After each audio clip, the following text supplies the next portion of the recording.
It all started when Claire visited her father's farm.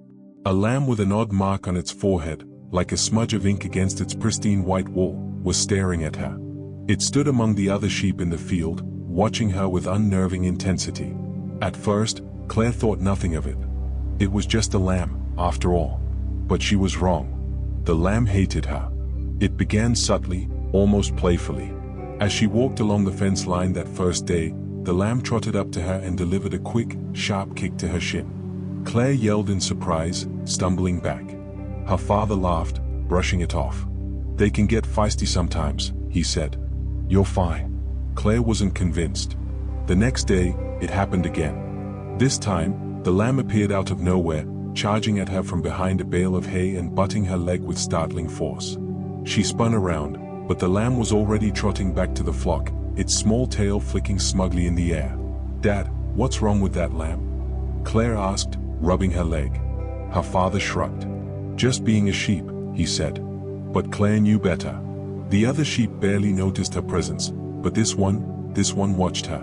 Over the weeks, the lamb's attacks grew bolder. No matter where Claire was on the farm, feeding the chickens, helping her father fix a fence, or even sitting on the porch with her coffee, it found her. It came out of the barn, from behind bushes, even out of the herd, charging with an uncanny determination. Her father laughed it off, saying, "Maybe it just doesn't like city folk." But Claire started to feel like there was something more to it, something unnatural. One evening, as the sun dipped below the horizon, Claire stood by the sheep pen, her eyes scanning the flock. The lamb was there, watching her, as always. She stared back, a shiver running down her spine. "It's just a sheep," she muttered to herself. "Just a stupid lamb." But the memory of her visiting the farm the last time came flooding back. She remembered she visited the farm with her mother, who hated the place. Claire remembered sneaking out of the house to the barn, where she had found a lamb trapped in a tangle of wire. She tried to free it, but the frightened animal had kicked and thrashed, cutting her hands and sending her fleeing back to the house in tears. The next morning, her father had told her the lamb had died. He hadn't been angry, just disappointed. "Sometimes you have to follow through," he'd said. "You can't leave a creature half-saved." Could this lamb be? No, that was ridiculous, she said. It was late that night when she heard the sound, a low bleat just outside her window. Claire froze. Slowly, she pulled back the curtain and saw it.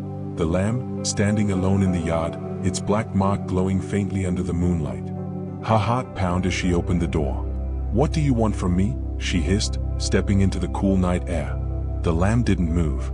Its eyes locked on hers, filled with something that wasn't natural. Hate.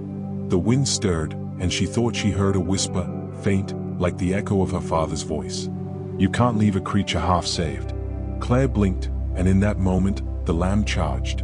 She stumbled back, falling onto the grass as its tiny hooves struck her side. Pain shot through her ribs, but she grabbed the lamb by its wool and held it back. "You're not real," she whispered. "You can't be real." The lamb struggled, its eyes glowing brighter now, and for a moment, Claire thought she saw something behind it, a shadow, a figure standing in the barn door. The next morning, the lamb was gone. Her father claimed he'd sold it, but Claire wasn't sure.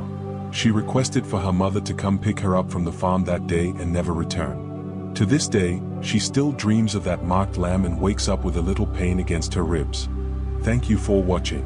Please like and subscribe for more updates.